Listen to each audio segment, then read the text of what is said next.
son tres bien nítidamente, bien claramente aceptados por todos los eruditos, que son Job, Proverbios y Eclesiastés.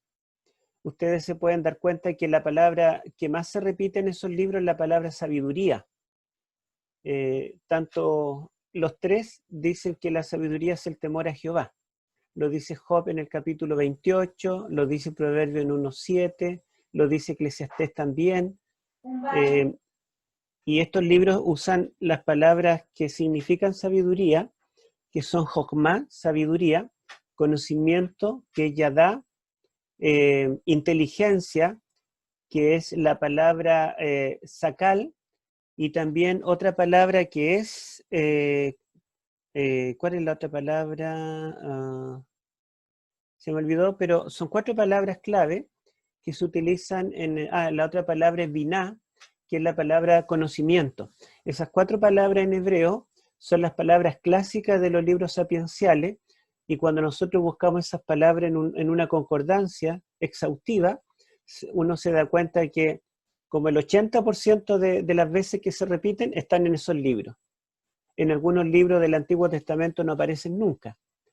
Por lo tanto, estos libros se llaman sapienciales porque el tema del cual tratan es la sabiduría. Así como en el Antiguo Testamento tenemos los sacerdotes que están relacionados con el mundo del santuario, tenemos los reyes que están vinculados con el mundo, digamos, del gobierno, del reino de Dios, tenemos los jueces, tenemos los príncipes, los capitanes, también tenemos a los sabios. Los sabios aparecen por aquí y por allá en las escrituras, y los sabios también se manifestaron escribiendo libros. Ahora, díganme ustedes quiénes son los autores de estos libros, Job, Proverbios y Eclesiastés. Ahora pueden encender el micrófono y decir nombres. Moisés. Moisés escribió el libro de Job, ¿sí? Proverbios, Salomón. Proverbios, Salomón. Moisés y Salomón. Y Eclesiastés también Salomón, ¿verdad? Sí. Bueno, Moisés no siempre lo vemos como sabio, porque Moisés era maestro chasquilla.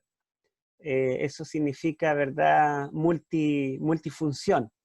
Él era legislador, él era profeta, él era líder, gobernante, civil, él también era el mediador del pacto, digamos, el líder religioso, él también era sabio, él era caudillo, un líder militar, en fin, Moisés como que las hacía todas.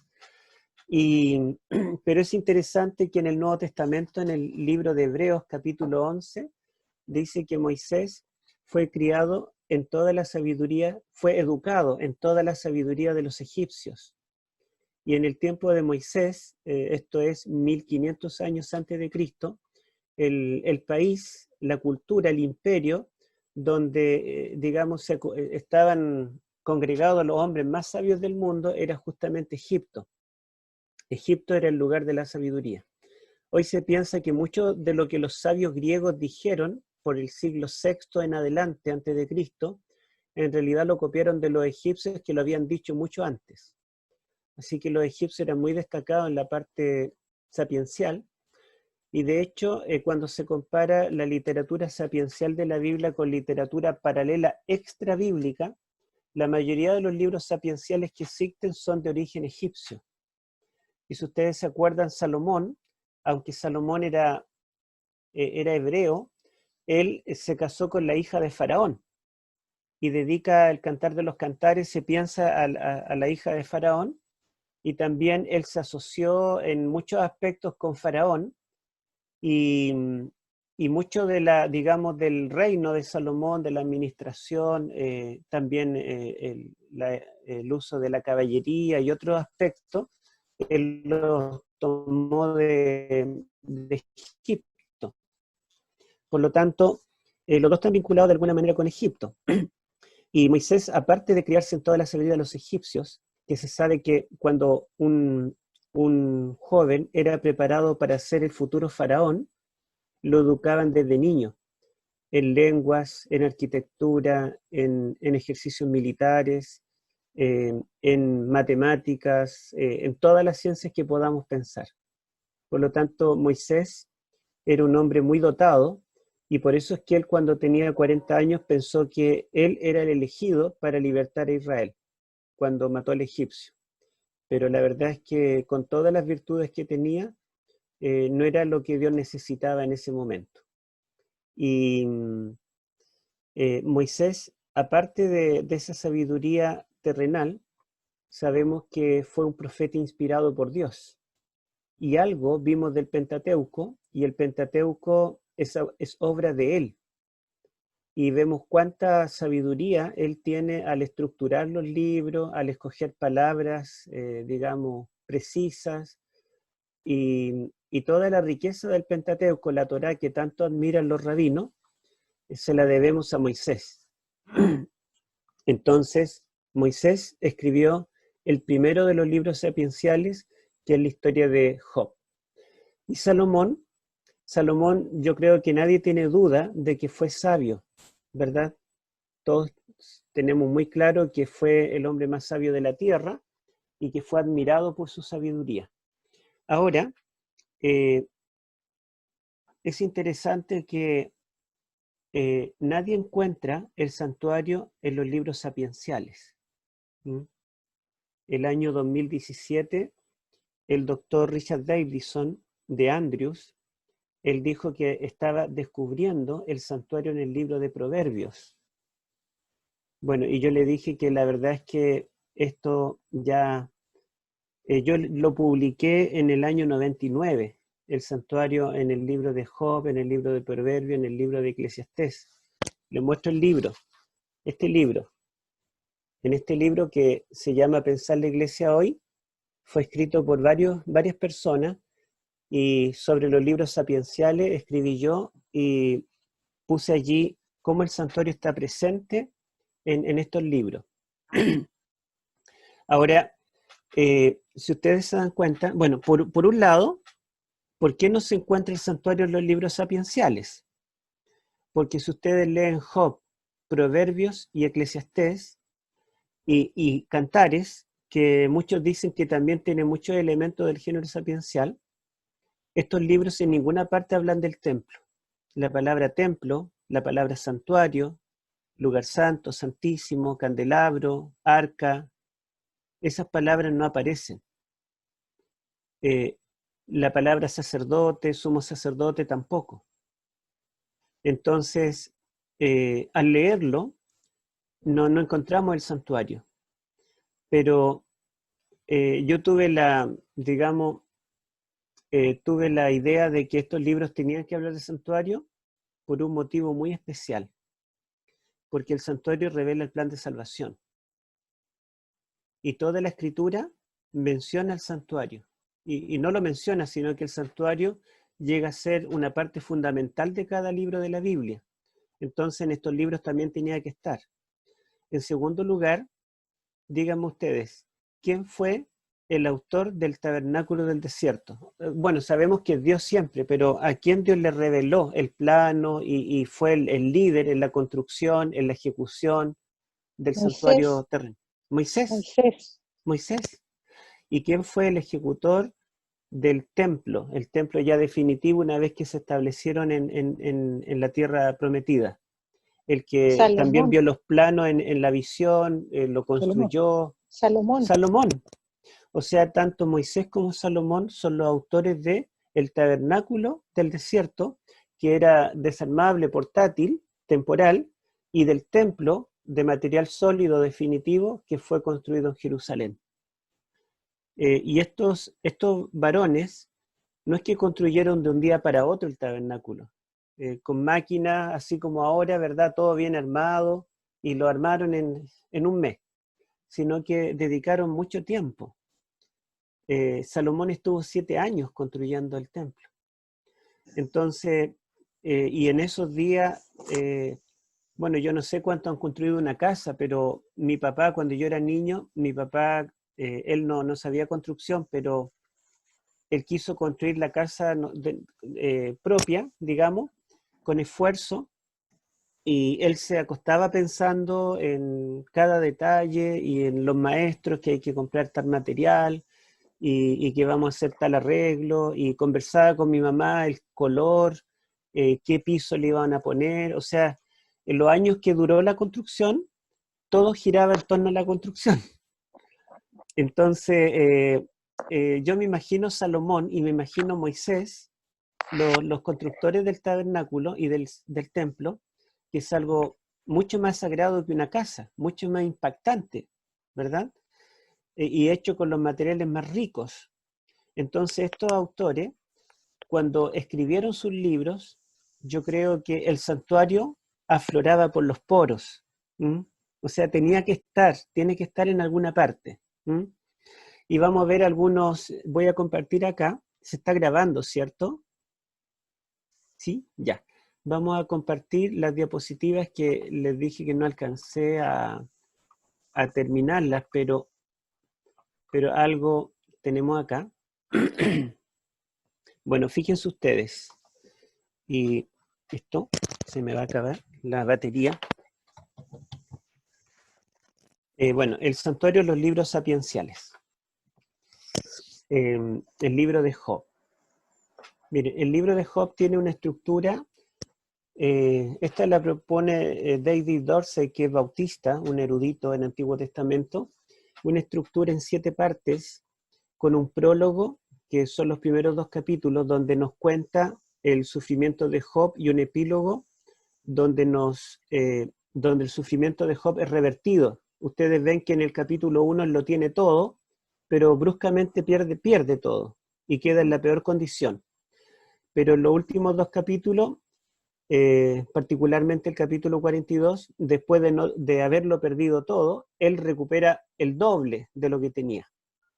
Y es interesante que los 2 primeros capítulos, como también el último capítulo, están escritos en prosa narrativa, o sea, como una historia.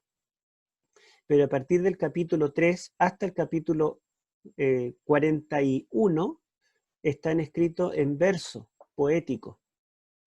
Podríamos decir que es como un sándwich literario. Pan, y al medio, ¿verdad?, el relleno.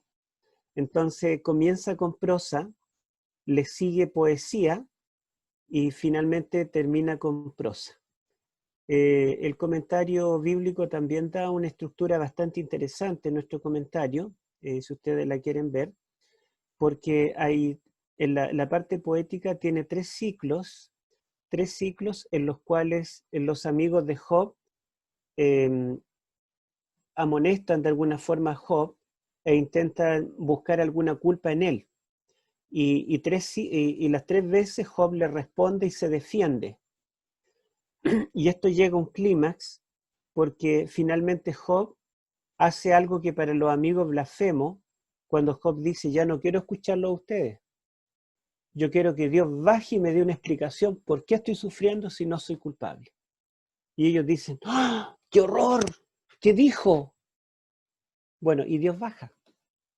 Y Dios baja para hablar con Job. Eso es súper interesante. Bueno, y después de esos 3 diálogos, hay un capítulo que es el capítulo 28, que es como una bisagra que articula esos 3 diálogos, y los diálogos que después Job tiene ya no con los 3 amigos, porque finalmente los 3 amigos se quedan callados en el capítulo 27, y desde el capítulo 29 hasta el final, Job tiene diálogos intercalados con un joven que se llama Eliú. Y Eliú propone una alternativa muy distinta a cómo lo enfocan los 3 amigos, pero finalmente también cree en la misma idea de base, que es el retribucionismo. Dios retribuye en base a las obras, que es un tema muy interesante, y eso nos ayuda a entender la justificación por la fe. Bueno, y finalmente Dios interviene, aparece, habla, y responde al clamor de Job. Dice: bueno, tú me llamabas, aquí estoy. Y Dios viene a darle una explicación.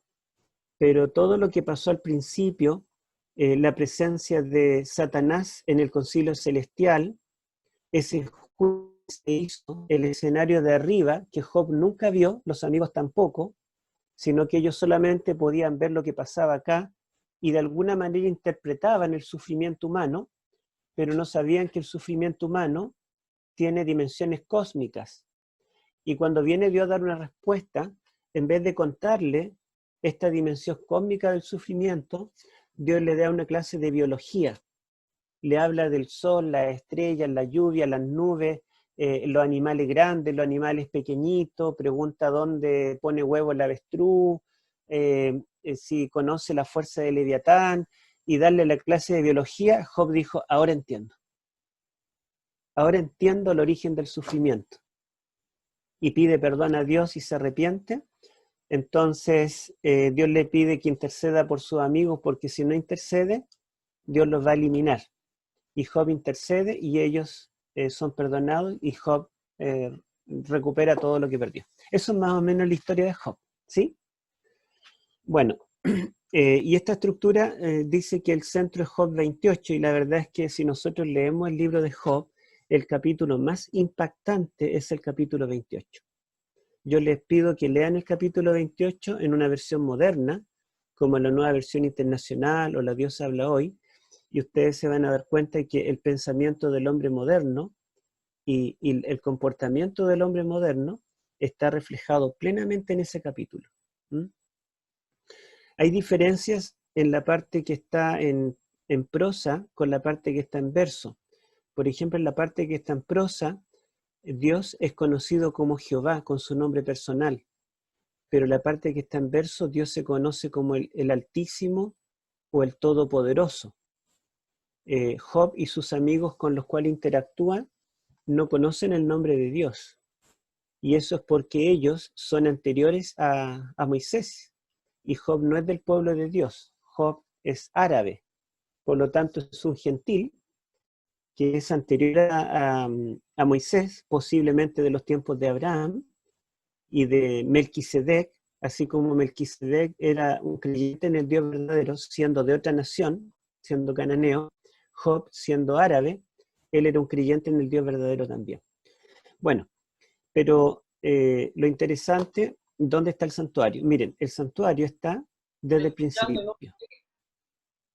Desde el principio tenemos el santuario. Aquí tengo dos textos que ustedes los pueden leer. A ver, esto se pondrá arriba. Job 1, versículo 5, si alguien lo puede leer. El 4 y el 5 en realidad, me parece que aquí salió cortado. Ah, perdón. 1, 4 y 5 lo tiene. ¿Alguien lo puede leer? O de acá o bien de su Biblia. ¿Lo leo yo? ¿Ya, por favor? Ya, el 4 y el 5. ¿Sí? Ya, dice, e iban sus hijos y hacían banquetes en sus casas, cada uno en su día, y enviaban a llamar a sus 3 hermanas para que comiesen y bebiesen con ellos. Y acontecía que habiendo pasado en turno los días del convite, Job enviaba y los santificaba y se levantaba de mañana y ofrecía holocaustos conforme al número de todos ellos. Porque decía Job, quizá habrán pecado mis hijos y habrán blasfemado contra Dios en sus corazones. De esta manera hacía todos los días. Ya. Bueno, fíjense ustedes que el libro de Job, en el capítulo 1, lo califica como un hombre justo, recto, perfecto, etc. Sin embargo, obras propias de Job solo escribe esta. La única obra que se menciona que hace Job antes de que él reciba todo el sufrimiento. Y después solo tenemos palabras de Job.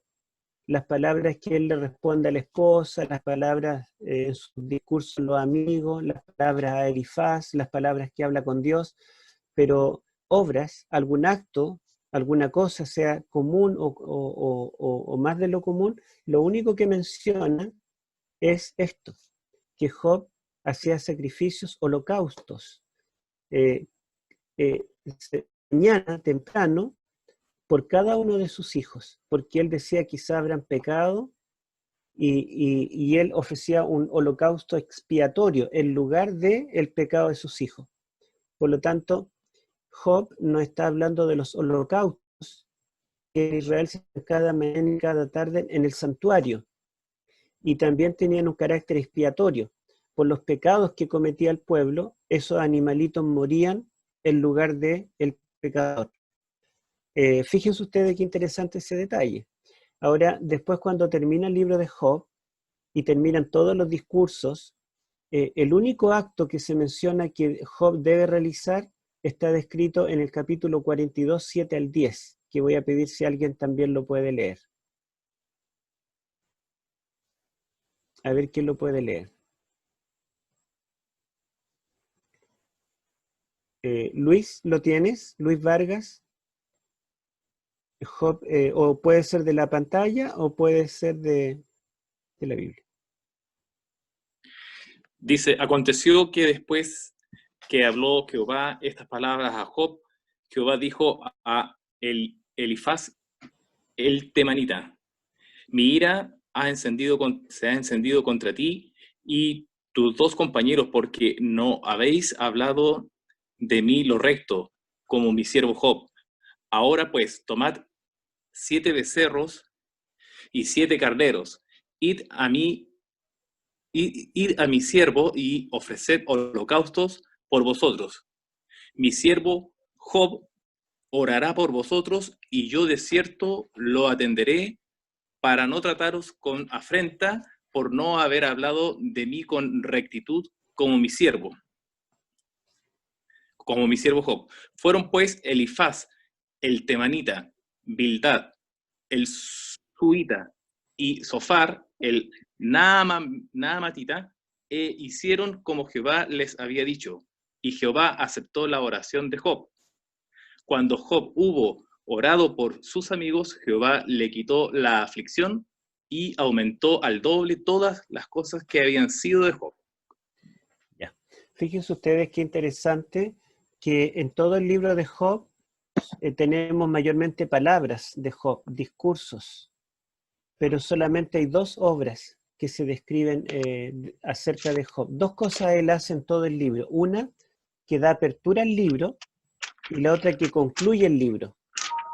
Esto sirve de corchete para todo el resto del libro de Job. Y las 2 obras, las únicas 2 obras que se describen de Job, es que él ofrece sacrificios expiatorios en beneficio de otros. En el capítulo 1, en favor de los hijos, y acá en favor de sus amigos. Hay varios detalles acá de este sacrificio de los animales que llevan Elifaz, Bildad y Sofar a Job, que tiene muchos nexos con el santuario. Por ejemplo, que sean 7 becerros y 7 carneros, nos recuerda varios de los sacrificios séptuples que se hacían en el santuario también. El becerro, el carnero, ¿verdad? Son dentro de los animales más comunes que se sacrificaban en el santuario. Y es interesante que aunque los amigos debían ellos llevar los animales y ellos habían pecado, era Job el que debía ofrecer los holocaustos en su lugar y él debía orar por ellos. O sea, Job aquí está tomando un rol sacerdotal. En el capítulo 1 él cumple un rol sacerdotal porque ofrece holocaustos en beneficio de los hijos. Y ahora, en forma más explícita todavía, cumple un rol sacerdotal porque hace sacrificios en favor de los amigos, que entre paréntesis no eran muy amigos porque lo condenaron todo el tiempo. Decían que él era un adventista hipócrita, un cristiano hipócrita, que iba a la iglesia, pero en el fondo algún pecado negro debía tener, porque cómo Dios lo castigaba tanto. Y de hecho, digamos, el tema de la retribución o la gratuidad es el nexo entre la prosa y el verso. Porque muchos críticos dicen que los capítulos que están en prosa, la introducción y la conclusión, tienen que ser de un autor diferente a los capítulos que están en verso, porque hay muchas diferencias. Entonces dicen que tiene que ser otro autor. Pero no voy a decirle todas las similitudes ni todos los nexos lingüísticos de otro tema, de otros caracteres, pero básicamente es el mismo tema. Porque fíjense ustedes, cuando hablamos de retribución o justicia retributiva, es justicia por obras. Dios da de acuerdo a lo que yo merezco. Si yo hago lo malo, Dios me castiga. Si yo hago lo bueno, Dios me bendice. O sea, no es que Dios bendiga por amor. Dios bendice como premio. Dios bendice porque yo me lo gané. Y no es que Dios me da algo malo por otro motivo. Dios me da algo malo solamente porque yo hice algo malo. Estoy pagando mis pecados. Y esa justicia retributiva es la base de toda falsa religión. Y era como pensaban los amigos de Job. Y lamentablemente, a veces nosotros también pensamos que Dios es así. ¿Mm? Pero fíjense ustedes que cuando Satanás se presenta en el cielo ante los ángeles de Dios, Dios le pregunta, ¿de dónde vienes? Y esa pregunta, para un semita, no está apuntando al lugar geográfico, sino que la pregunta tiene que ver con qué cara vienes para acá. O sea, cómo él podía presentarse en el cielo ante los ángeles en un concilio de Dios. Bueno, voy a decir algo que dice Elena de White, pero ustedes no necesitan repetirlo. Ella dice que estos hijos de Dios, porque en Job se menciona tanto la frase hijos de Dios como la palabra ángeles o ángel. Y al parecer hay una sutil diferencia. Elena de White dice que los hijos de Dios en Job son representantes de todos los mundos no caídos, seres angelicales, pero representantes. O sea, aquí tendríamos nosotros un concilio celestial, aunque la frase concilio celestial la usan hasta autores católicos. En este concilio celestial habrían seres celestiales no caídos de todos los lugares del universo delante de Dios. ¿Y por qué va Satanás para allá? Porque él le robó el dominio a Adán, por lo tanto él dice, yo vengo a representar el planeta Tierra. Tengo derecho de estar acá porque como este es un concilio universal y hay seres de todas partes, alguien tiene que representar la Tierra. La respuesta de Satanás cuando dice yo vengo de rodear la Tierra y de andar por ella, es una forma de decir yo tengo el dominio, yo mando. Cuando alguien dice yo en mi casa ando donde quiera, ¿qué significa? Yo soy el dueño. No, nadie me puede negar ese derecho. Entonces cuando Satanás dice, Dios le dice, ¿de dónde vienes? Y él le dice, bueno, yo vengo de rodear la tierra y de andar por ella.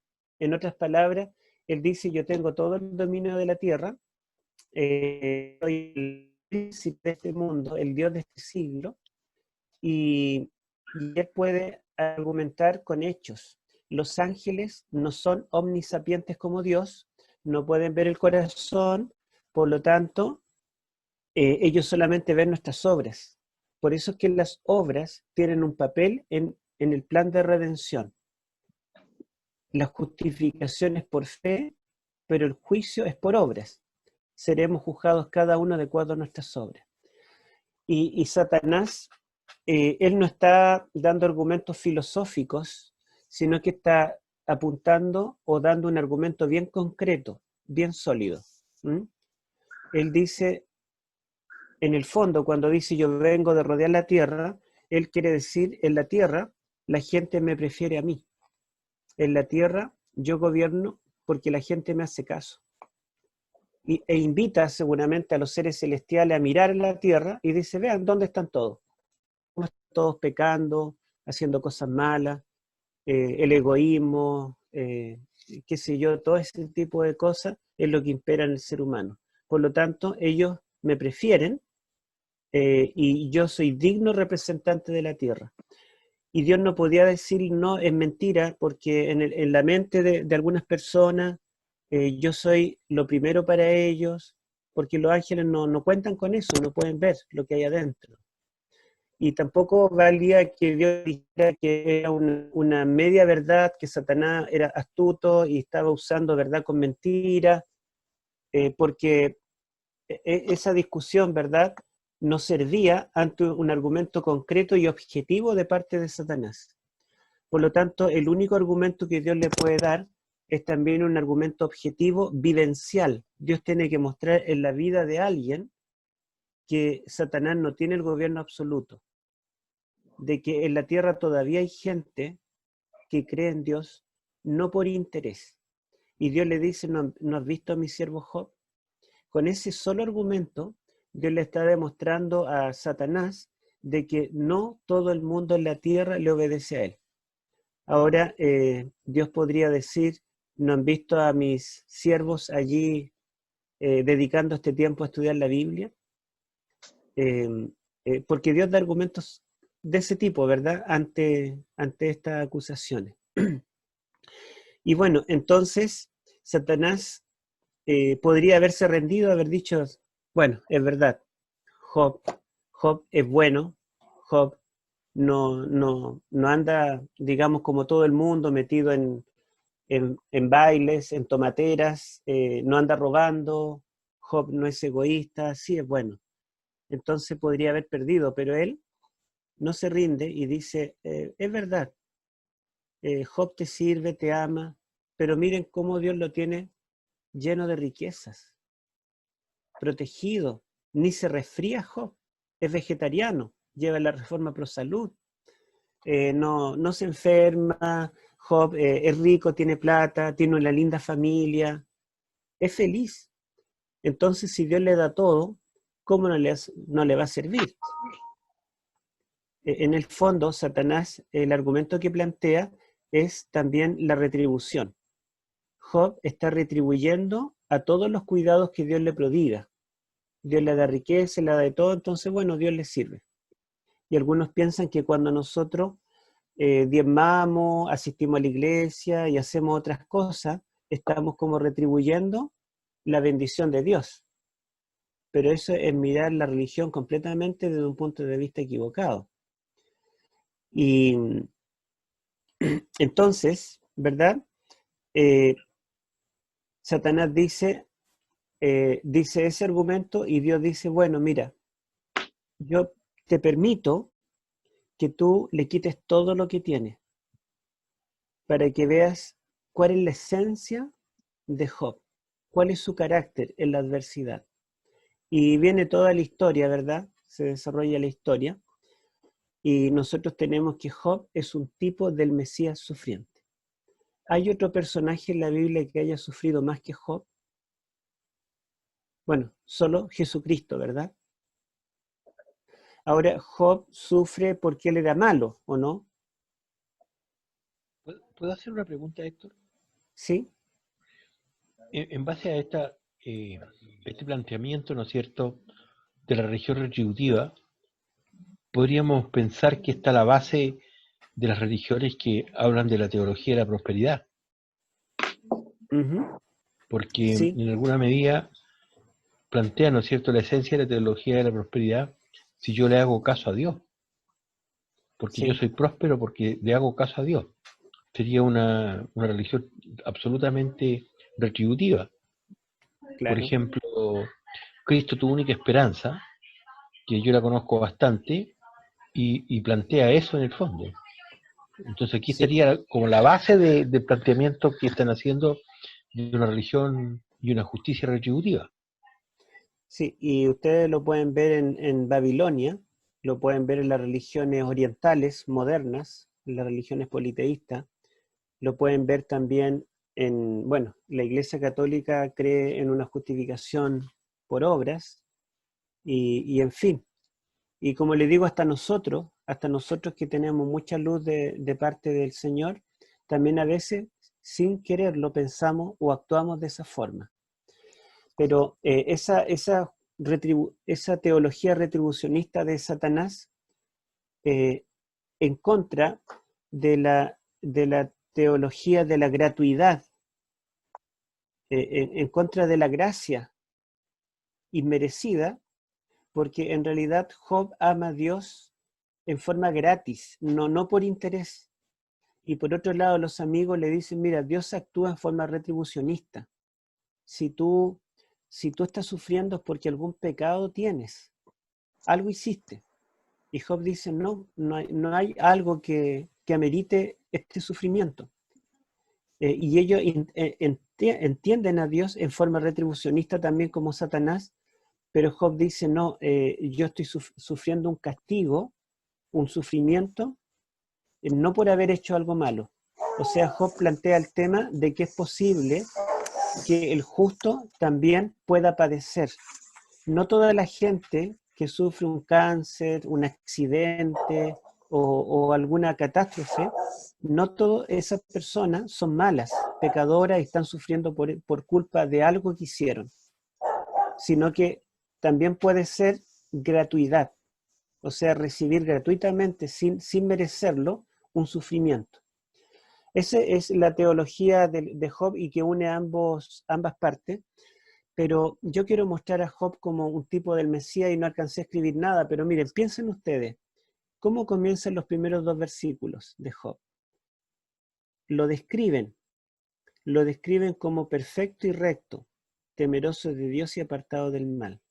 La palabra perfecto en el idioma hebreo es la palabra tam, y curiosamente es la misma palabra que aparece en Levíticos para describir a los animales de sacrificio. Los animales debían ser perfectos, sin mancha. Exactamente la misma palabra, tam. Entonces Job es presentado desde los primeros versículos como ese animal sacrificial, sin mancha, justo, perfecto, recto, que cumple con las características para sufrir en beneficio de otros. ¿Mm? Y el sufrimiento de Job no es solamente en favor del género humano, es en favor del universo, porque los seres celestiales, su fe en Dios, su confianza en Dios está en juego en base a la respuesta de Job. Job es un tipo del Mesías sufriente, que viene a padecer esta tierra con el único propósito de vindicar el nombre de Dios ante el universo entero. ¿Mm?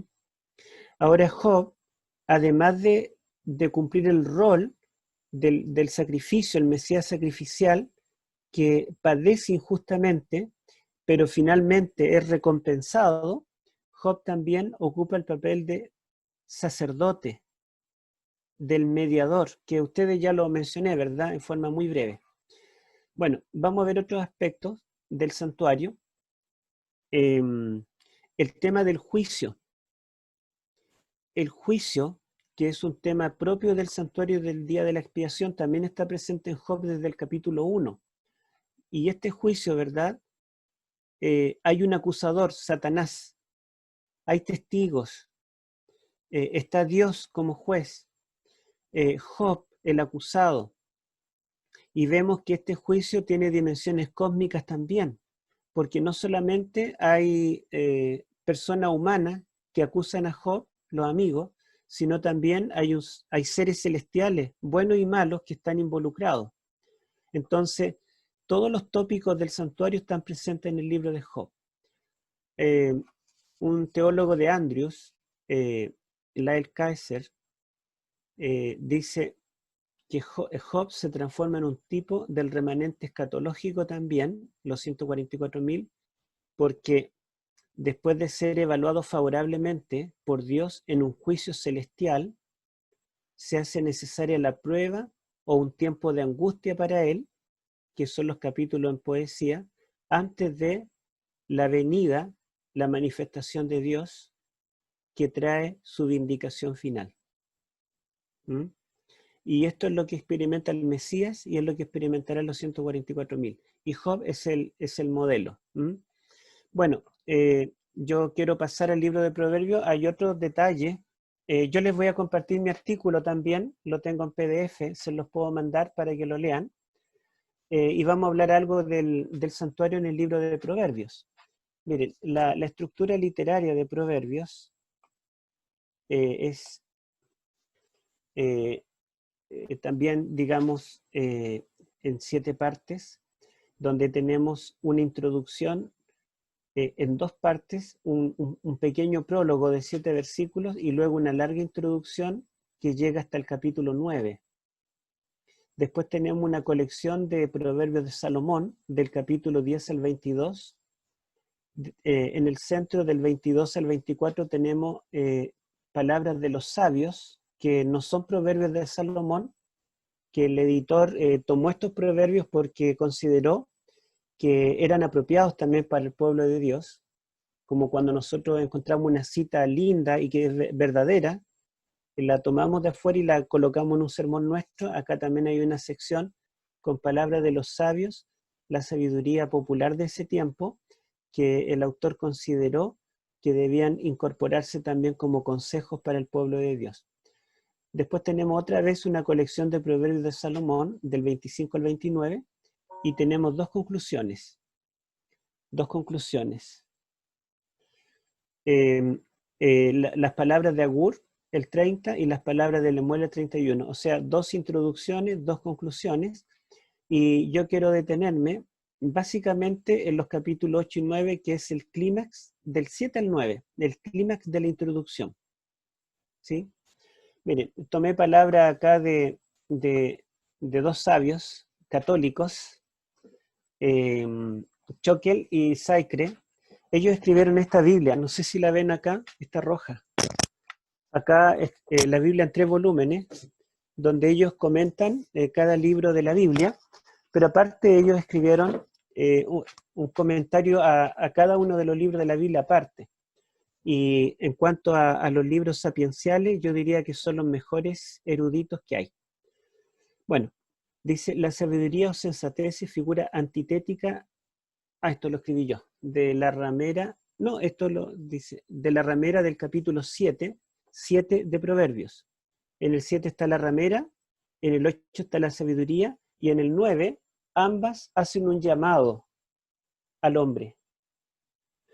Entonces, dice estas son palabras de estos autores, una acecha en las esquinas, la ramera, la otra se planta en medio de las calles, la mujer sabia, una busca el secreto, la ramera, la otra pregona en público, la sabiduría, una emplea palabras lisonjeras y engañosas, la ramera, la otra habla derechamente y sin rodeos, la sabiduría, una ofrece placeres prohibidos, la ramera, la otra brinda acierto y prosperidad, la sabiduría, una conduce a la muerte y la otra conduce a la vida.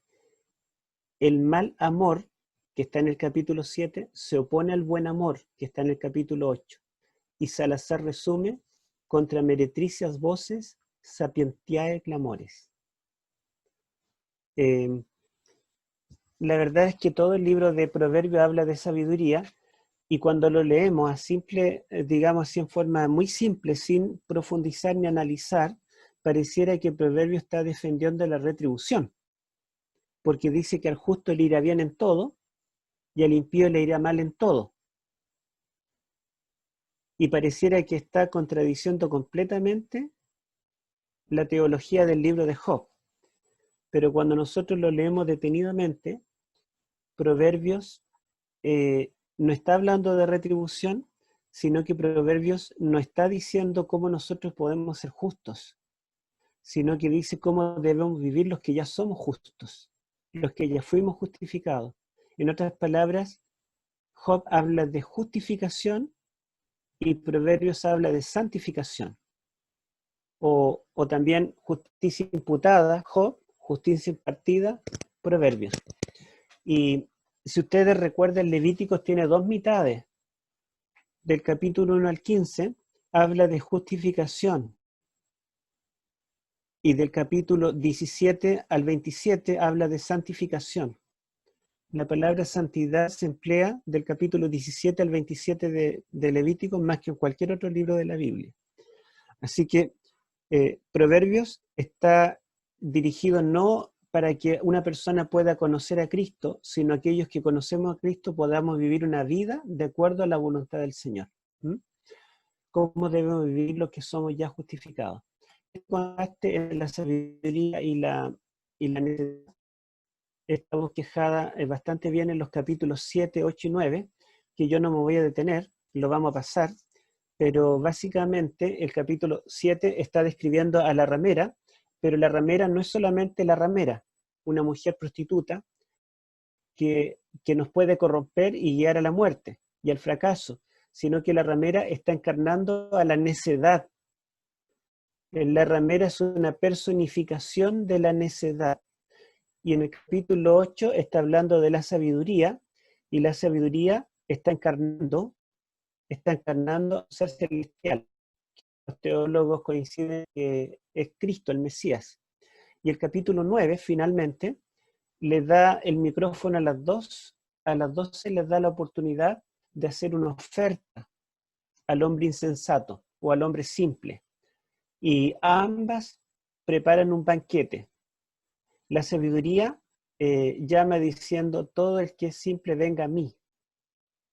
A los faltos de juicio le ofrece riqueza. Ella tiene una sierva, una empleada que va y prepara el banquete. Su casa es un hogar espléndido que tiene siete columnas. Y curiosamente el libro tiene una estructura en siete partes. Su banquete es abundante, tiene vino, comida, tiene todo lo que puede saciar. En cambio, la ramera también ofrece un banquete, pero ella no tiene una empleada que prepare, ella es la que hace todo. En el fondo se ve pobreza en ella. Ella llama a los simples, a los faltos de juicio. Ella se sienta en la puerta a invitar. Su casa está, digamos, sumergida, solamente ofrece pan y agua. Hay todo un contraste. Pero la forma, si ustedes leen el llamado de la ramera, es tan interesante que impacta. Por ejemplo, la ramera dice: el pan robado es más sabroso y el vino ajeno es más dulce. O sea, está diciéndole al hombre: bueno, tú puedes tener tu esposa y saciarte con ella, pero el pan robado sabe más sabroso. Es como la invitación a adulterar, ¿se dan cuenta? Pero al mismo tiempo es una invitación, o más bien un disfraz para apartarnos de Dios y para involucrarnos en una vida de pecado que nos lleva a la perdición. Finalmente, dice que el banquete de una nos lleva a la vida y el banquete de la otra nos lleva a la muerte. Y quiero detenerme en el capítulo 8, el discurso de la sabiduría, porque es muy interesante. Este capítulo tiene un prólogo, que estaría acá, la introducción al discurso. Esto está, me parece que en tercera persona, el epílogo o exhortación final también, y lo del centro está en primera persona, que son el capítulo 8, por supuesto, versículos 4 al 31, pero hay 3 estrofas. Y no vamos a leer por el tiempo, pero los versículos 4 al 11, la sabiduría se presenta en forma inmanente, cercana. Ella viene, ella va al mercado, a la plaza, ella va en búsqueda del hombre. Ella está accesible, habla en nuestro idioma, a nuestra altura, nos convida, nos ayuda, está presente en las decisiones que tomamos. Lo que hacemos, lo hacemos porque hay sabiduría de alguna forma en nosotros. Pero en la última estrofa, versículos 22 al 31, la sabiduría es presentada completamente como algo trascendente. La sabiduría no está al alcance del hombre, no es cercana, no está a nuestra altura. La sabiduría está con Jehová. La sabiduría mora con el Eterno. La sabiduría participó en la creación. Cuando Dios fundaba la tierra, allí estaba yo, dice la sabiduría. Cuando Dios creaba la vida, allí estaba yo ordenándolo todo. Por lo tanto, la sabiduría, en la primera estrofa, la A, se presenta como humana prácticamente, encarnada. En la tercera estrofa se presenta como divina, y es interesante que en la estrofa central, la sabiduría se presenta como mediadora entre lo humano y lo divino. Y yo quiero, vamos a buscar el capítulo 8 para leer solamente, digamos, mostrarle algunas palabras claves.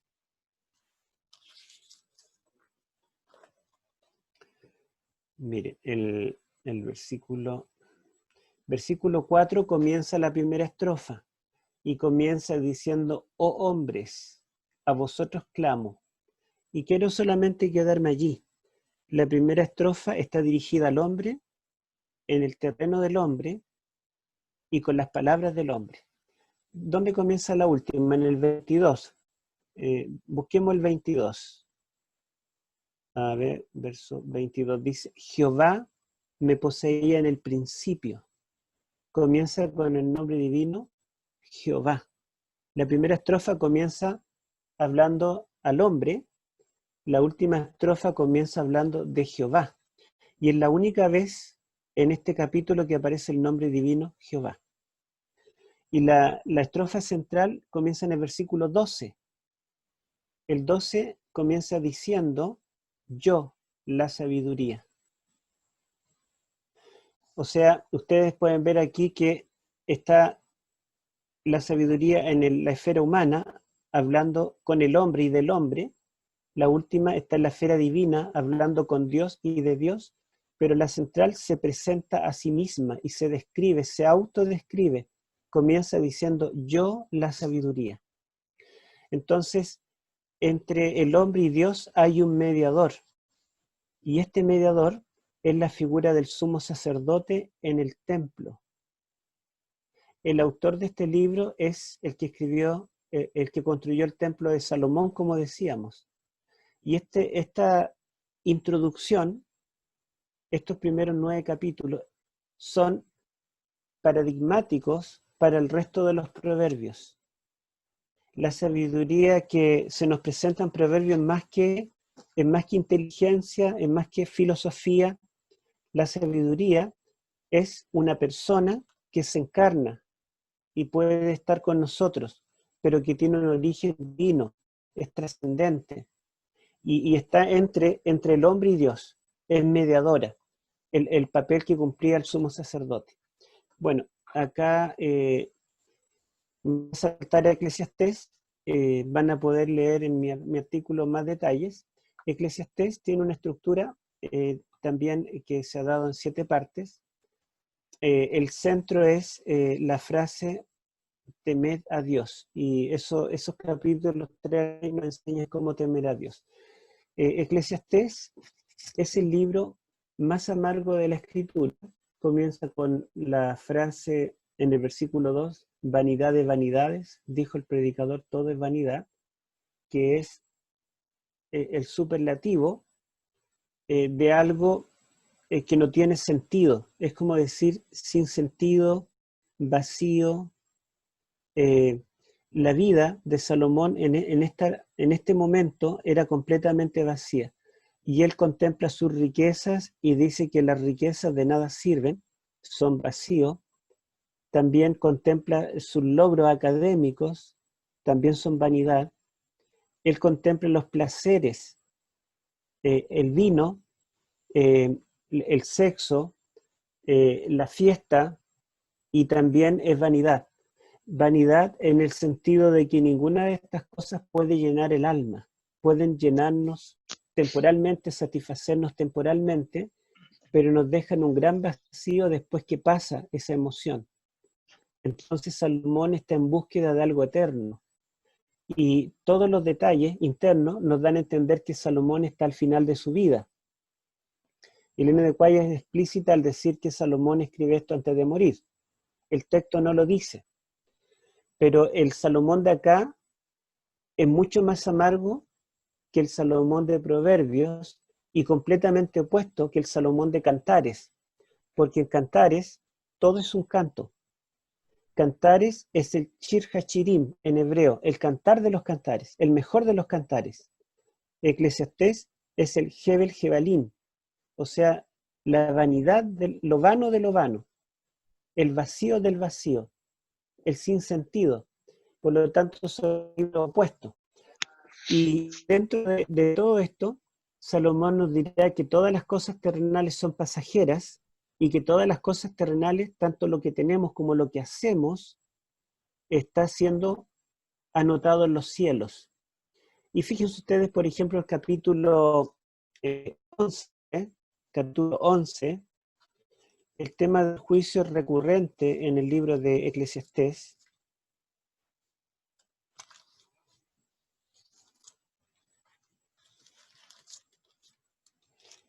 Están todos aquí, ¿verdad?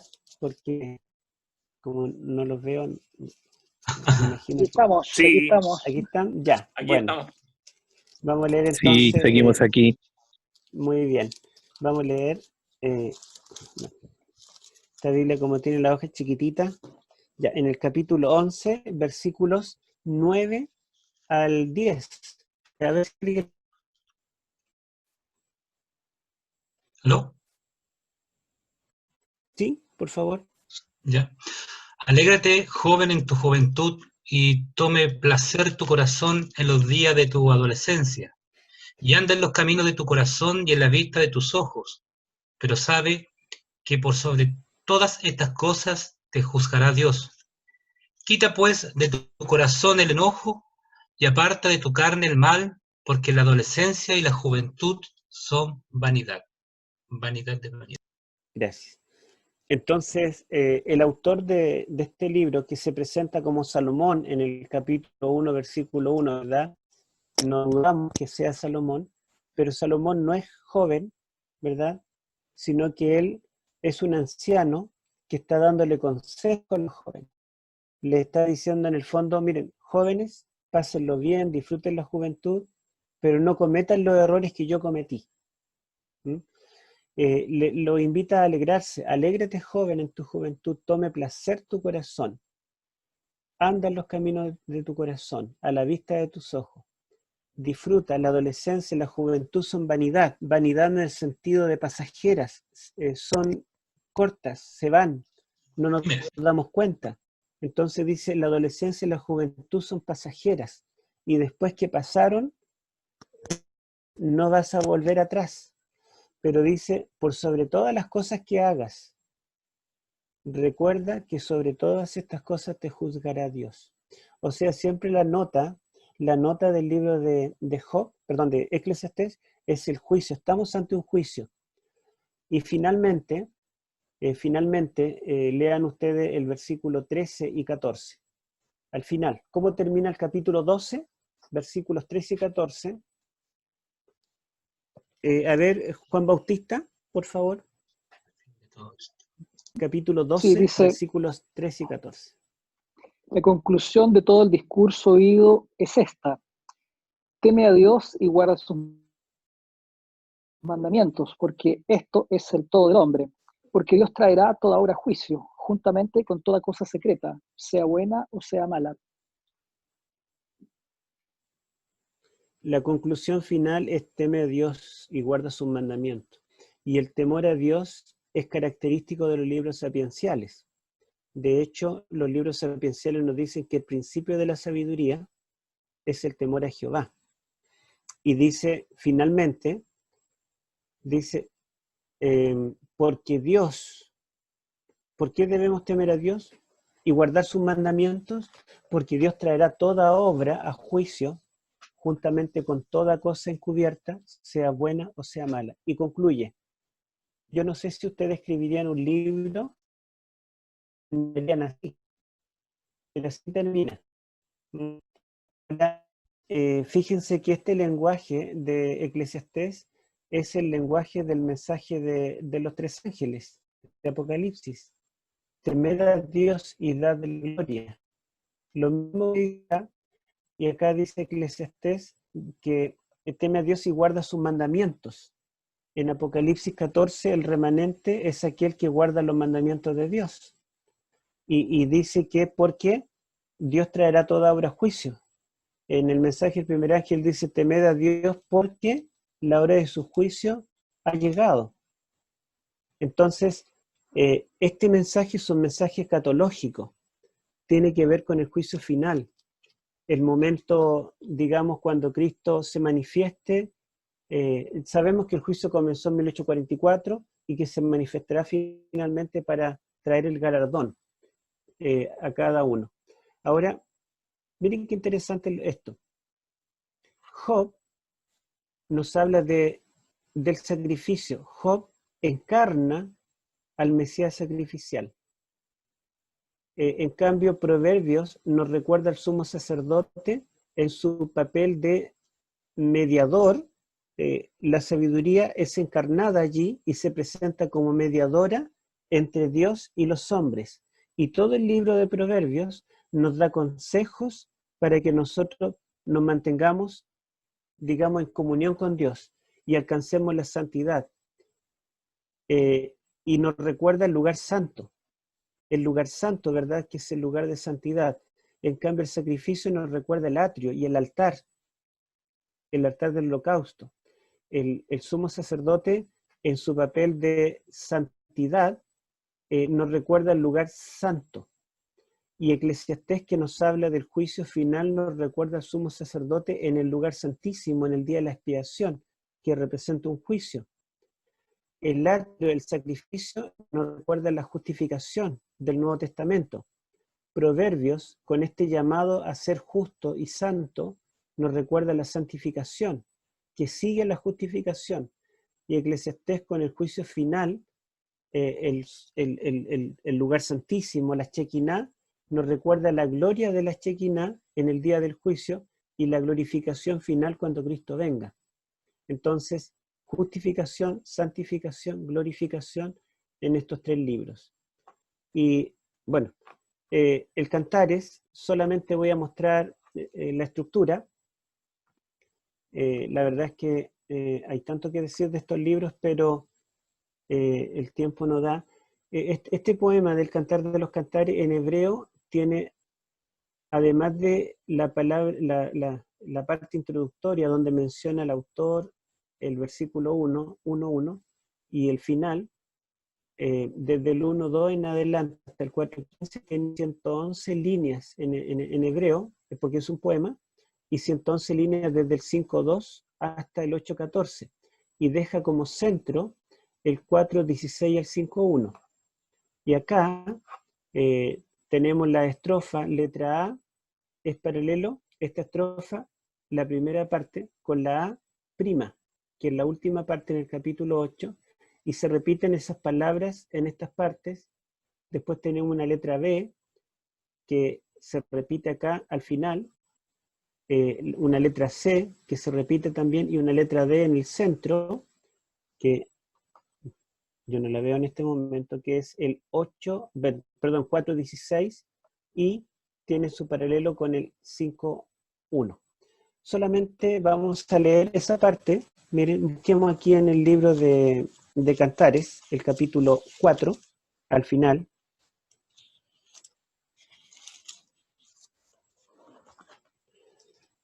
Vamos a leer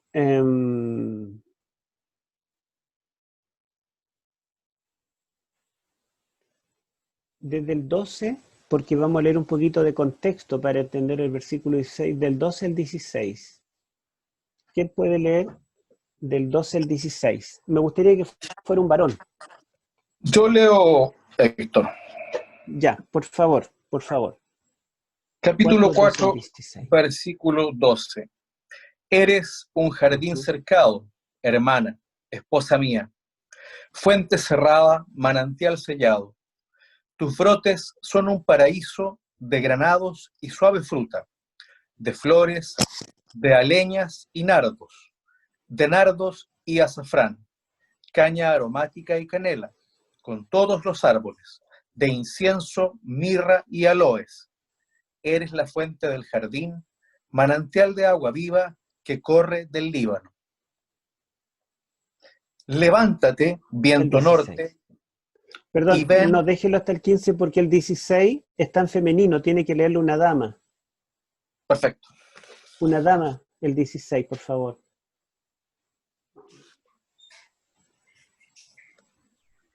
Levántate, Aquilón, y ven, Austro, soplad en mi huerto, despréndanse sus aromas. Venga mi amado a su huerto y coma de su dulce fruta. ¿Ese? El 5:1 tiene que leerlo un varón. Leo el 5:1. He venido a mi jardín hermana, esposa mía, he recogido mi mirra y mis aromas, he comido mi panal y mi miel, mi vino y mi leche he bebido. Comed, amados amigos, bebed en abundancia. ¿Hasta ahí? Sí, porque ahora viene la Bueno, esposa. sí, miren, si ustedes se dieron cuenta, en el versículo 12 en adelante, y esto es la noche de bodas, porque cuando nosotros seguimos la secuencia de encuentro y desencuentro, desde el capítulo 1 hasta el 4, nos damos cuenta que todo esto lo llevó finalmente a unirse en matrimonio y se celebra la boda en el 4. Y en estos versos ellos están en la cámara nupcial. Se concretará el matrimonio, el acto matrimonial. Entonces la describe y le dice: huerto cerrado eres, hermana mía, esposa mía, fuente cerrada, fuente sellada. Eso quiere decir que la amada, la novia, llegó al matrimonio virgen. Y quiere decir que el novio también, porque el novio no la conoció antes. Y muestra aquello como el ideal del matrimonio cristiano. Y dice que tus renuevos son paraísos de granados. El granado, como tiene tanta semilla, yo les dije, ¿se acuerdan qué representa? Las granadas colgaban del manto del sumo sacerdote. Fertilidad. Fertilidad. El granado representa fertilidad, es la bendición sacerdotal de multiplicarse, de llenar como las estrellas del cielo. Acá dice que sus renuevos son paraíso de granados. Y menciona plantas aromáticas, menciona frutos, menciona elementos de un huerto de Edén, que invita a la satisfacción a través de todos los sentidos, porque se puede oler los perfumes del huerto, se puede contemplar la belleza de los frutos, se puede palpar la textura, y en fin, o sea, todos los sentidos están invitados a participar de este encuentro. Y ese huerto cerrado o esa fuente sellada de la cual nadie ha bebido, ahora ella habla en el 16, que es el centro del poema, diciendo: levántate, Aquilón. Aquilón es el viento del norte. Y ven Austro. Austro es el viento del sur. Soplad sobre mi huerto. Él la comparó con un huerto cerrado al cual nadie antes había ido.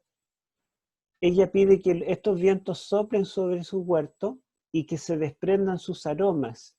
Y luego dice: y venga mi amado a su huerto y coma de su dulce fruta. En otras palabras, ella le está ofreciendo su virginidad. Y él responde en el 5.1: yo vine a mi huerto, oh hermana, esposa mía, he comido mi mirra y mis aromas, he comido mi panal y mi miel. Ustedes saben, digamos, el sabor que está detrás, la dulzura, el aroma de la mirra, todos estos elementos, y dice: mi vino y mi leche he bebido. Y ahí está la voz del coro que dice: comed, amigos, bebed en abundancia, oh amados. En otras palabras, el libro de Cantares habla del matrimonio de dos personas que tuvieron muchas dificultades para llegar al matrimonio, y había un amor intenso entre ellos, y ellos están cumpliendo el ideal de Adán y Eva en el Edén. Ahora, es interesante que el Cantares está hablándonos del santuario del Edén. Yo les dije en el primer tema que el Edén era el santuario original que Dios puso en esta tierra, en el espacio. El Edén tenía 2 compartimentos, tenía 2 querubines, en el Edén se podían encontrar con Dios cara a cara, todo lo que después se logra en el santuario terrenal. ¿Y por qué se hizo el santuario terrenal? Porque el hombre había perdido el Edén. Entonces, acá se muestra como ellos viviendo en el Edén. Y todo esto tiene un marco del santuario que lo permite entender. Fuera de eso también, mucho del lenguaje del santuario, las flores, la decoración, los hilos, los colores, los perfumes del altar del incienso, los animales sacrificiales, todos esos elementos se mencionan acá, pero está todo vivo, natural, libre, y digamos, es un libro con movimiento, con colores, con aromas, con relieve, y todo esto le da belleza a este libro, pero al mismo tiempo utiliza todo el lenguaje del santuario y del Edén acá, sin mencionar santuario. Y Cantares nunca menciona el nombre de Dios. Algunos dicen que es un libro secular en medio de la Biblia. Renan le llamó el poema erótico escondido en una biblioteca sagrada. Sin embargo, nosotros podemos ver que está íntimamente vinculado con el santuario y con el huerto del Edén. Bueno, esto es más o menos, y ya nos tomamos todo el tiempo, es más o menos lo que podemos decir de los libros sapienciales. Y los escucho, opiniones, preguntas.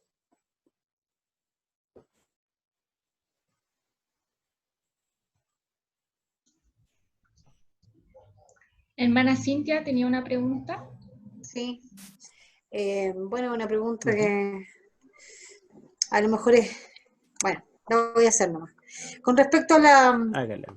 a la retribución, que viene ya, Ujú. ahí tengo como dificultades porque, en cierto modo, por lo que yo entiendo, Dios, así lo veo yo, es retributivo, porque en el fondo, Él dice, si creen en mí, tendrán vida eterna. Si son obedientes, pasará esto. Si traen los diezmos al alfolí, abriré las puertas y será hasta que sobreabunde. Entonces, efectivamente, no debe ser la motivación nuestra desde el obtener cosas. Esto es una relación y debe ser, por tanto, todo el comportamiento que cada uno de nosotros tenga, debe ser desde el amor, porque así también Dios se relaciona con nosotros, desde el amor. Pero no deja de ser retributiva, ¿o no? Lo que pasa es que la retribución tiene un lugar. La retribución siempre viene después de la gratuidad, pero la retribución no es la condición para la bendición. Ah, En claro, realidad claro, todo claro. lo que Dios nos da, todo lo que Dios nos da, no es por lo bueno que nosotros hagamos. Podríamos ser perfectos, hacer todo lo bueno, pero nosotros, digamos, tenemos una naturaleza caída y todo lo que hacemos está manchado. Job dice que no hay hombre justo en la tierra, no hay nadie justo. Y el mismo Job, que él defiende su justicia, defiende su integridad, finalmente dice, me arrepiento en polvo y ceniza. Y cuando Dios se le aparece, se da cuenta de que todo lo que él pensaba que él había alcanzado como santidad, al lado de Dios, él siente que va a morir, porque en Dios ve el verdadero ser santo. Lo que pasa es que Bueno, él Dios, se da cuenta que no lo conocía, po, claro, porque él le claro, dice, me doy cuenta que no te conocía, como que lo que yo hablaba de ti no era lo correcto, digamos. Y pues de eso se arrepiente, ¿o claro. no? Ahora, cuando, sí, sí, porque no lo conoce y porque Job pensaba que él podía defenderse delante de Dios con su integridad. Justicia. Al sentirse íntegro, que él aparentemente no había cometido pecado, no merecía los sufrimientos que estaba experimentando. Ah, Pero él claro. comprende que nadie es justo, que nadie es santo. Y bueno, el tema de la retribución, allí Satanás presenta, digamos, la relación entre Dios y el hombre como una relación de interés. ¿Mm? Por Perfecto. ejemplo, nosotros los que somos padres, también les damos recompensa a los hijos, pero nunca lo hacemos por interés. La verdad es que es por amor. Y si le damos alguna recompensa, muchas veces los niños, sobre todo cuando son chicos, lo que pueden hacer en favor nuestro o lo que pueden ayudar a trabajar, a limpiar la casa u otra cosa, no lo hacen bien. Muchas veces los padres tienen que hacerlo de nuevo. Pero de todas maneras les damos una recompensa y lo hacemos sentir bien, le agradecemos, porque están aprendiendo por una parte y por otro lado se sienten bien. Pero en realidad perdemos más tiempo que nos ayude en ello a que hacerlo nosotros. Y Dios también nos recompensa y tiene una relación con nosotros de, digamos, de incentivarnos, motivarnos, y Él quiere que nosotros participemos en la salvación activamente. Pero en realidad todo es un regalo de Él. Lo que había que pagar para nuestra salvación, no había ninguna obra nuestra, ni de toda la humanidad junta, que pudiera pagar la salvación. La única forma era que, digamos, el precio era tan grande, tan infinito, que Dios tuvo que dar todo el cielo en un don. Dios tuvo que dar lo que más amaba. Nadie menor a Dios podía pagar la deuda del hombre. Entonces allí nosotros podemos ver que la salvación es por gracia. Y por otro lado, nuestra respuesta a Dios también debe ser por gracia, por amor. Dios nos da por amor y nosotros también debemos dar por amor. ¿Por qué adoramos a Dios? Lo adoramos por amor. ¿Por qué guardamos el sábado? Por amor. ¿Por qué predicamos? Por amor. Esa debería ser la motivación correcta. Recibimos las bendiciones de Dios y nos sorprendemos porque nos llegan las bendiciones de Dios a veces sin darnos cuenta y sin haber posibilidad de recibir bendiciones de Dios. Como yo les mencionaba, me rendí, ya no encontré casa, y una casa que cumpliera con los requisitos y que me alcanzara para pagar también, y varios otros elementos, pero esta casa se dio todo. Y justamente yo no la encontré otra persona. Y eso lo podemos ver como una bendición. Y Dios es un Dios que bendice. Héctor, ¿puedo, a propósito de la ¿Sí? retribución? Aquí un hermano que en algún momento planteó que existe lo que se conoce como la teología de la prosperidad, que son comunidades evangélicas. Efectivamente, ellos parcelan, limitan la teología en el sentido, a ver si me explico, la teología de la prosperidad ve la Biblia como un contrato entre Dios y los humanos, en el sentido, si los humanos tienen fe en Dios, Él da seguridad y da prosperidad. Entonces, lo que ofrecen es una retribución, y en ese marco se mueven, y eso es lo que transmiten, y lo parcelan de tal forma en que la vida de un cristiano es mucho más allá de eso. Y hoy día hay muchas comunidades, religiones, sobre todo en Centroamérica y Norteamérica, que practican la teología de la prosperidad. Sí, se transformó en una tendencia, sobre todo, claro, en el hemisferio norte y Centroamérica. Esto tiene elementos de verdad y se usan textos bíblicos. O sea, podemos ver por una parte que Dios bendice a su pueblo, pero se puede, digamos, llevar a un extremo, y no es nuestra relación con Dios por esa vía. En realidad nosotros debemos servir a Dios independiente de nuestra situación. Es como el matrimonio, en la pobreza o en la riqueza, debemos ser fieles a Él, seguirlo. Y Dios, cuando nos salvó, la verdad es que Dios no tenía nada que ganar, Él tenía solo que perder, pero Él estuvo dispuesto a dar todo para lograr salvarnos. Y de esa forma Él espera que nosotros lleguemos también a dar todo, no por buscar algo, sino porque lo amamos de verdad. Y finalmente en el juicio se van a considerar nuestra obra para ver si realmente nuestra obra testifican de que lo que más amo es a Dios. ¿Para qué se evalúan las obras si somos justos por fe? Bueno, porque la fe es algo que no se ve. Entonces, los seres celestiales que no pueden vernos por dentro, no ven nuestro corazón, nuestra conciencia, ellos solo pueden ver las obras. Pero las obras son los frutos que menciona Jesús. Por los frutos los conoceréis.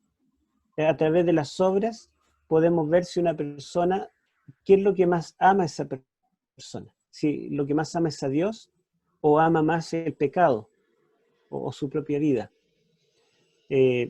por ese motivo, ¿verdad? Tenemos estos dos polos y que al mismo tiempo a veces como que confunden, pero es bueno tener, digamos, claro este tema. ¿Mm? Héctor, perdón, ¿Sí? aquí también se podría centrar, ¿no es cierto?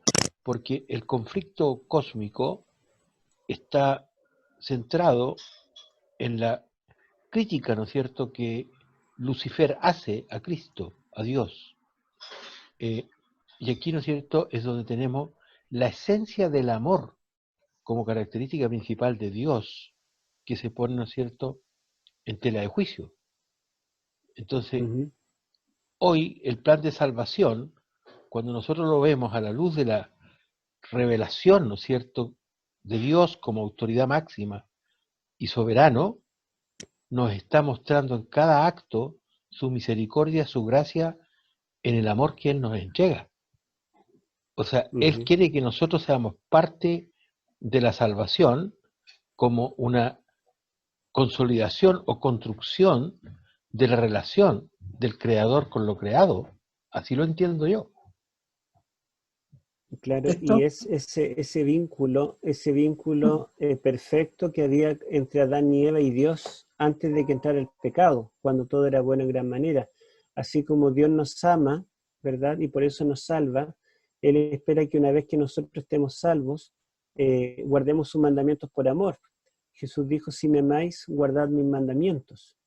Entonces, esa es la condición del cumplir la ley. Dios no quiere que cumplamos la ley para obtener algún beneficio, sino que nosotros guardemos la ley porque lo amamos. esto, Ujú, sin embargo, Dios como es tan poderoso, todo lo sabe, actúa en las personas de muchas maneras y no con todos iguales. Yo conocí una ujú, persona que no le iba bien en los negocios y buscó a Dios solamente como un socio comercial. No le interesaba la salvación, nada de eso. ujú, No le interesaba ir a la iglesia, no le interesaba ujú. leer la Biblia, nada. Pero buscó a Dios como un socio comercial. Si hay que darle el 10%, entonces se lo voy a dar. Pero mira, fíjate, Dios acepta el desafío y aceptó el desafío de esta persona y Dios lo prosperó y lo prosperó grandemente, grandemente. No lo hizo millonario, pero casi.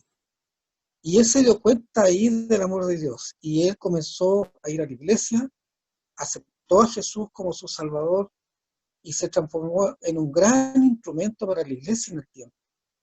Entonces no lo buscó por retribución. Él era un pecador igual, común y corriente de la calle, ¿ya? Solamente lo buscó Ujú. como un comercial. Y en esa sociedad, Dios se le habló de esa forma a él, ¿ya? Que todo proviene de él, etcétera, etcétera. Entonces, Dios actúa en la vida de cada uno de muchas maneras, si somos una huella digital cada uno, ¿ya? No hay una regla para Dios. Nosotros a veces ponemos regla, pensamos qué, pero Dios es transversal frente a todo lo que podemos pensar y decir. Sí, la verdad es que nosotros podemos buscar a Dios por muchos motivos, pero Dios nos acepta igual y Él aprovecha, digamos, el deseo nuestro y Dios lo encausa en la forma correcta. Hay Eso es. muchos jóvenes que llegan a la iglesia a buscar polola, pero encuentran un amor mayor, ¿verdad? Puede que encuentren también polola, pero la verdad es que cuando conocen a Cristo ya la polola pasa a segundo plano.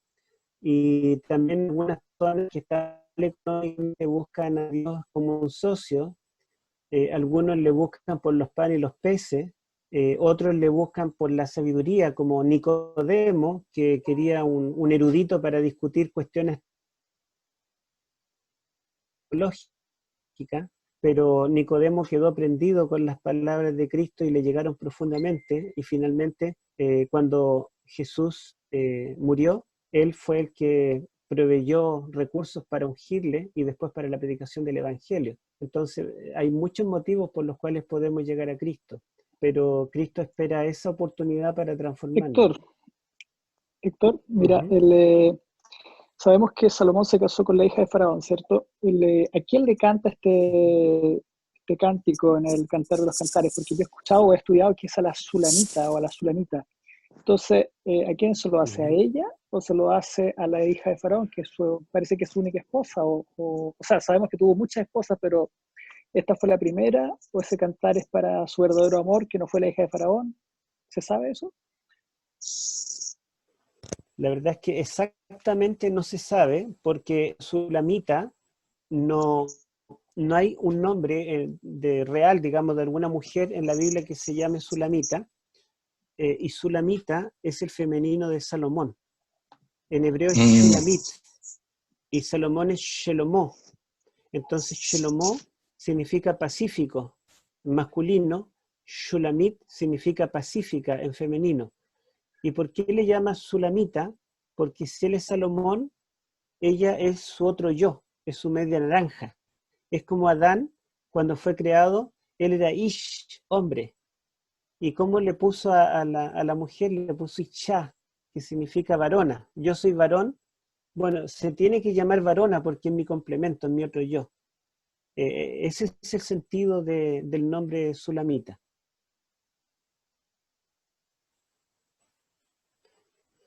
Bueno, Gracias. podemos ver que el santuario acá no está en una forma concreta como un edificio, con muebles y todo lo que estamos acostumbrados a ver, pero la teología del santuario está presente, ¿verdad? El tema de los sacrificios, el tema de la mediación, el tema del juicio, el día del juicio como el día de la expiación, incluso los 3 departamentos, los 3 lugares, está presente también, y en una forma más compleja quizás, y una forma más experimental, más vívida, porque está relacionado con la vivencia nuestra, con nuestra experiencia. No es tanto fuera de nosotros, como el santuario como algo externo, sino que aquí se presenta la doctrina del santuario, pero en forma más vivencial, con lo que nosotros experimentamos, si somos sabios o no al tomar decisiones. El santuario tiene que ver con poner el cuchillo en la garganta. El santuario tiene que ver con no mirar la copa cuando rojea, de no ir a la mujer ramera. El santuario tiene que ver con no juntarnos con los que se juntan en las esquinas para robar. Y todos esos consejos y todo lo que está aquí presente, ¿verdad? Es parte del santuario. Porque el santuario normaba la vida del pueblo de Israel. El santuario estaba en medio del campamento y todo giraba en torno al santuario. Cada decisión o cada acto de ellos podía contaminar el santuario. Así que los libros sapienciales, los sabios, toman esto del santuario, que es algo externo y concreto, y lo llevan a algo interno, a la vivencia diaria, a lo que hacemos todos los días. Si como miel, dice, come la que te basta, no sea que hastiado de ella la vomites. O sea, cualquier cosa que yo haga tiene que ver con el santuario. El santuario es estilo de vida. Eso podemos decir.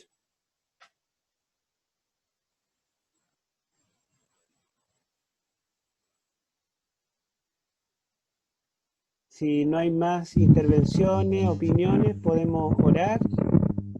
Hermano, yo quería decir algo. Yo quería hacer una consulta, hermano Héctor. ¿Ya? Sí, ayer, el domingo, usted resolvió una duda, si no me equivoco, a la hermana Cecilia, de la comparación, más bien la traducción de la Biblia del hebreo a lo que hoy tenemos como el castellano o nuestro idioma, el español, puede decir. Y usted hizo una comparación, le dio un consejo de leer la Reina Valera, que es como más apegado a la traducción, más fiel a la traducción, al original, claro, y dio, si no me equivoco, 2 referencias que son con un lenguaje más entendible. Y usted también mencionó que la Biblia de los Testigos de Jehová tenía una variación o no sé cómo decirlo, una intervención.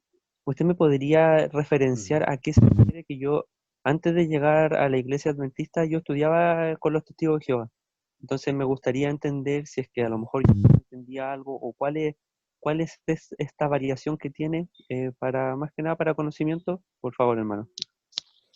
Bueno, las Biblias en general fueron hechas por eruditos, y los eruditos son tan honestos que si tienen que, por ejemplo, los eruditos católicos reconocen en sus libros de teología que el sábado es el día de reposo y que está vigente. Porque más allá de que ellos sigan otra tradición, y ellos dicen, bueno, nosotros guardamos el domingo por tradición, pero la Biblia dice que es el sábado. Entonces, un erudito domina tanto la Biblia y es tan honesto que dice lo que es correcto, aunque no le convenga. Entonces, las Biblias están traducidas por un grupo de eruditos y generalmente interdenominacionales o varios. Entonces, eso permite que sean muy objetivas, sean confiables. Pero la Biblia de los Testigos de Jehová fue hecha intencionalmente para sostener su doctrina. Entonces ellos cambian la traducción, el original, lo adulteran cuando no coincide con lo que ellos enseñan. Y no solamente cambian la Biblia, cambian la historia también, y cambian, digamos, todo lo que no cuadra con lo que ellos enseñan, ellos lo modifican. Por ejemplo, cuando dice en Colosenses 1, 15 al 18, que por Cristo fueron creadas todas las cosas, ellos agregan entre corchetes la palabra otras. Por Cristo fueron creadas todas las otras cosas.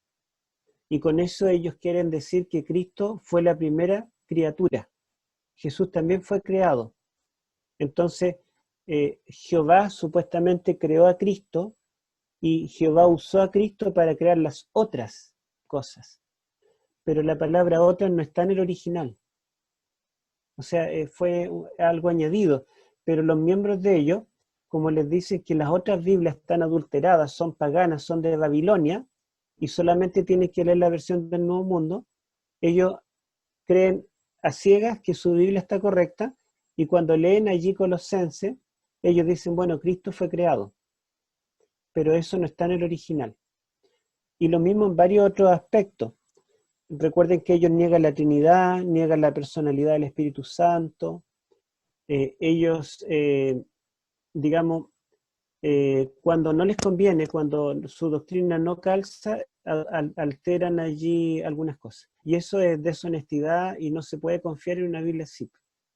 De todas maneras, yo le di estudio a varios testigos de Jehová con la Biblia de ellos, porque cuando ya manejamos más o menos la Biblia, podemos de todas maneras con su propia Biblia darle estudio y mostrarle cuál es la verdad. Pero no es una Biblia confiable para que la leamos.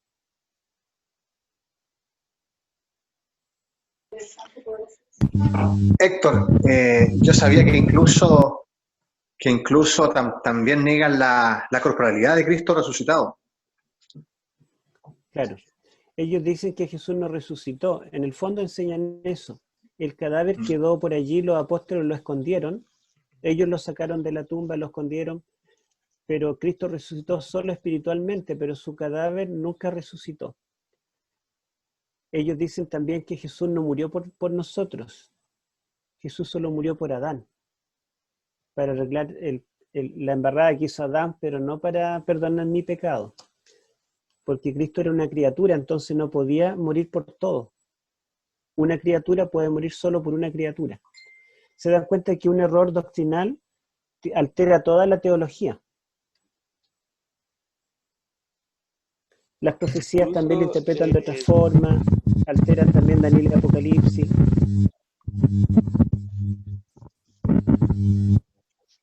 Sí, incluso por lo que me enseñaron, Jesús no habría muerto en la cruz, sino que en un mástil.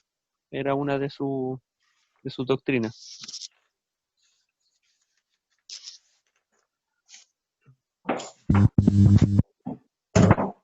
Debe ser por el versículo que dice, maldito todo el que es colgado de un madero.